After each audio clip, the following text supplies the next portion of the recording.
It's not about finding yourself, it's about realizing that you're already here. And I also think it's very heavily about choosing yourself. I think a lot of us get into the habit of investing our value and our energy and our time and our sense of worth in other people and in other things when we really need to learn how to invest it back into ourselves. I think that at a very fundamental level, we have to realize that we are here to experience ourselves, or you are here to experience you. You, in a lot of ways, are the experience that you seek to find. It's not necessarily about what's going on around you, but more so what's going on inside you.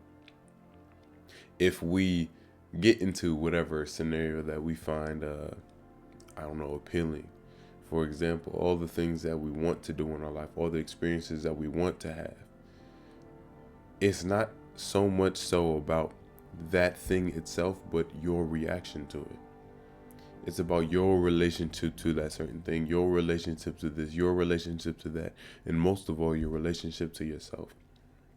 And I'm realizing recently that you sort of have to learn how to appreciate all aspects of yourself, regardless of um, their color or connotation. I think that we have to learn how to connotate things in our own right for ourselves because we're the ones who have to experience the proceedings of that connotation. We're the ones that have to experience the labels that we place on whatever it is we interact with. So it's important to place the labels in a way that actually allows us to interact. And when I say that, I don't necessarily mean to place positive labels on negative things, just to ignore them, just to sort of in a way bypass them, but more so in a way be honest enough with yourself to not necessarily avoid negative things, but choose positivity.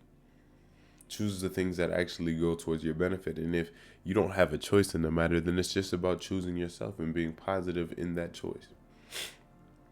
I think that one of the greatest things that we can do for ourselves is experience ourselves. Give ourselves a chance to actually be expressed to ourselves, give ourselves a chance to actually express ourselves to the world. Because it's not necessarily about everything we get from the world, but everything we give. Because if life is coming from us, then we have to be the ones to provide it at some point. And I don't say that to say you provide life, but in a sense to say you are the life that you're experiencing. Everything is in a way you because you're the only one that can perceive, you're the only one who can experience it, you're the only one who can be within it. So if you're going to take up space, you might as well use it to your advantage. And I don't mean that to say in an underhanded way, but in a way of appreciation, in a way of appreciating all that we have and all that we seek to gain within this world. Because, we don't know how long we're here, but we know we're here. And that's the important part. We don't know all of what we're going to do. We don't know everything in regards to our potential, but we know we're here. So it's important to, instead of focus on what that potential could be, what could this be, what could that be, and start to live it. Start to be present and make choices that sort of allow you to watch your life unfold. And I've talked about it in previous videos about sort of the idea of like smiling and watching. Learning to sort of act in coherence to your life rather than constant opposition and constant analysis of what it is and how it relates to you, and making everything personal when life should be made intimate. It should be about the appreciation you give to each moment, not necessarily the analysis we're actually able to impose. And I think I was doing that for so long that I failed to realize that it was actually influencing a lot of the things in my life. It's always about how you appreciate the things that you do. And I think we get so outcome oriented at times, maybe due to societal standards, maybe due to our own standards, that we forget to actually do the thing that we're doing. And when I say that, I don't mean in terms of actually just doing the action, but being the one that's doing it. Being the one that's present, that's there, that's actually able to influence and interact with it in a way that's actually befitting of who we are. I think we have to allow ourselves to seep into each and every one of our actions and have love for ourselves so love seeps into those actions as well. I think that's how we cultivate an environment of love, and that's how we get on the vibration that we actually want to get on, by embodying it and allowing it to be a part of everything that we encounter. Even if those certain things aren't necessarily contributing to that good feeling or uplifting attitude, it's not necessarily about recognizing that or it is about recognizing that they demean you at times, but it's not about allowing it to do so. It's about recognizing it and making your choices very intently, and recognizing that nothing outside of you has to control your internal world, especially when it comes to mundane things that trip up our mind, like our own anxiety, our own worry, our own insecurity, our own this, our own that. Especially when the poison, the ill, the thing that's hurting us is our own mind. You think yourself the illness, really you are the cure. It has to start with you in a lot of ways. And I think a lot of us wait for certain people or wait for certain things or wait for a certain message to start experiencing ourselves, to give ourselves the freedom to actually live the life that we've been granted, to live out our potential, to see it, to capitalize off of opportunities that we see in front of us, and to just be us and live life. I think some of my happiest moments and happiest experiences have been when I recognized that I was here to experience myself. When I recognized that it wasn't about predicting the future, but being in the present so I can see it unfold. So I can see whatever it is life has to bring right in front of me. And so I can see what's already in front of me right now and to have appreciation for that so it seeps into the next moment. It's about appreciating pretty much everything in its totality, everything that life has to bring and everything that you bring to your life. And learning to continue to meld and change that over and over again, and learning to reestablish that appreciation and carry that with you. You know, learning to love yourself while you change, I think, is one of the most important things when it comes to being a person in general. Because if we can establish some grounding for us to love ourselves while we change, then our fear of change won't be so prominent. Our fear of changing locations or our fear of changing friend groups, changing this, changing that won't be as feared. And when I say that, I don't mean that that's the intention.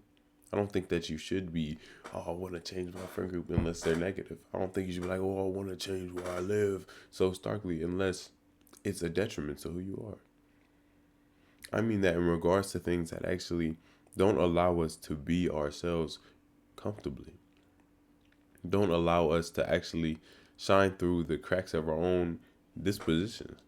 I think that it's also about realizing that if the light comes from you, then you cast no shadows in a way. It's about sort of seeing yourself in totality, you know, and accepting yourself as you are and for all that you bring. I think once you do that, then it's not so much so about, you know, your constant change in waiting till you change some aspect of yourself in order to love yourself, but loving yourself enough to change those aspects. You know, loving yourself to actually make those steps that you need to take in order to do whatever it is that you're seeking to do. I think that's where our appreciation should be set, and that's what allows life to be lived in an intimate way. It allows life to be lived in a way that actually accommodates us and is filled with our own joy and happiness because it's coming from us. And it's not dependent on some situation or dependent on some outcome in order to come about. In order to feel something ahead of the event, or in order to manifest or do whatever, you know, people talk about, it's always about how you feel. And if we allow our feelings to be solely dependent on our past and solely dependent on, you know, certain negative perspectives that we have on the world, then it's never going to change for our benefit. Or it's never going to be in a way that actually allows us to experience our highest good. That's why I feel like it's overall just about the perspective that you carry and recognizing it, that you are experiencing at the end of the day your whole perspective. That's pretty much all we are able to experience. And if you don't use that to your advantage, or if you don't cultivate that, then oftentimes our subconscious is going to sneak in some type of negative perspective. Or maybe we sneak it into ourselves and allow it to fester, and we don't give it the attention it needs to actually be regulated. And then it becomes our whole experience. In my experience, like I'm experiencing this recently, and I think that a lot of it is just not negligence, but our inability to recognize that, everything is everything. How you treat yourself is always going to seep into something else, or how you treat something else is always going to seep into yourself because you're experiencing that something. So overall, it's about giving yourself an opportunity to actually appreciate the life that you're living and appreciate it for what it is, because you're appreciating yourself for what you are. You can't accept the world if you can't accept yourself, and you can't heal what you don't acknowledge. So you have to acknowledge yourself. You have to acknowledge your negative aspects. You have to acknowledge whatever it is you're seeking to change in a real way, and begin to replace that, disdain you feel for yourself, or whatever you feel for yourself, with some sort of positivity, with some sort of affection for the life you live, with some sort of appreciation in a real way. You know, giving yourself an opportunity to actually be within the experience, actually, you know, be here. I'm realizing so much we get captured within our thoughts, so much so we don't experience even our day-to-day things.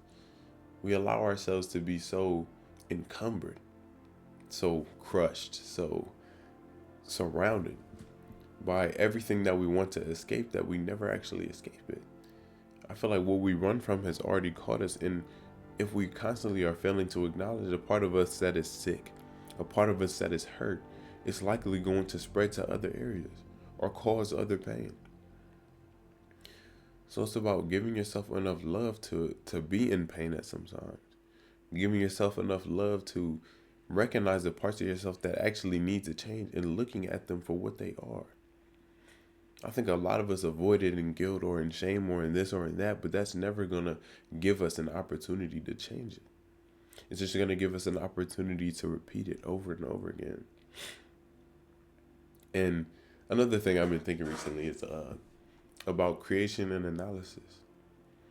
If we want to create something new, then we have to give a new perspective to it, or we have to invest whatever feeling we want to have into our creation. But if we constantly stay in analysis of what we have yet to create, then what we are going to create is going to be representative of a past, representative of what we already have done. And I think if we want to make something new, then it's about being in the moment, experiencing yourself and experiencing that new thing enough to allow it to emerge into the world as something that's separate from what has already been here. And I think that's where our love sort of lies. And that's where our joy and peace sort of lie. Right on the cusp of our experience. Right when we allow ourselves to actually be experienced, I think we find peace. Because that's where authenticity emerges. Because it won't be about you experiencing the world around you and cultivating your responses and your attitudes and your actions and your act in accordance to other people. No longer playing a performance, but giving yourself audience, truly. Allowing yourself to perform as you wish to perform. And that doesn't mean being negligent of other people. That doesn't mean harming others or doing anything in that regard. It means being honest with yourself and intent with what you do. Acting in accordance to who you are and who you want to be. And that always takes you being conscious of yourself. Not self-conscious in a way, but conscious of yourself. And being aware of what you're doing, being aware of its impact, and doing things that you recognize actually benefits you and those around you. At least in a sense of your perspective, at least in a sense of your mentality, and at most in a sense in your appreciation. It's always about the love that you give to the world, that you experience for yourself. And I think that's what it's sort of about. That smiling and watching is like a constant giving of appreciation, a constant acknowledgement of where you are, not where you're going or what has already passed, but constantly etching into the moment what you wish to create and what you wish to experience, so you can actually experience it, rather than waiting on some type of life event to happen or waiting on something to happen for you to appreciate yourself in the life that you're living. All that to say, we have to learn how to be here and be appreciative of the life that we've been given. I think if we want to experience our highest life or our highest whatever, then it's about embodying that highest, self, that highest perspective, and going into the world and seeing it as you are. Um, so if you made it this far in the video, thank you so much. I really do appreciate each and every one of you, and I hope you guys are taking care of yourself to the best extent. A lot more on the way. I genuinely hope that you're treating yourself like a friend and doing what you can, what you have. All in all, thank you.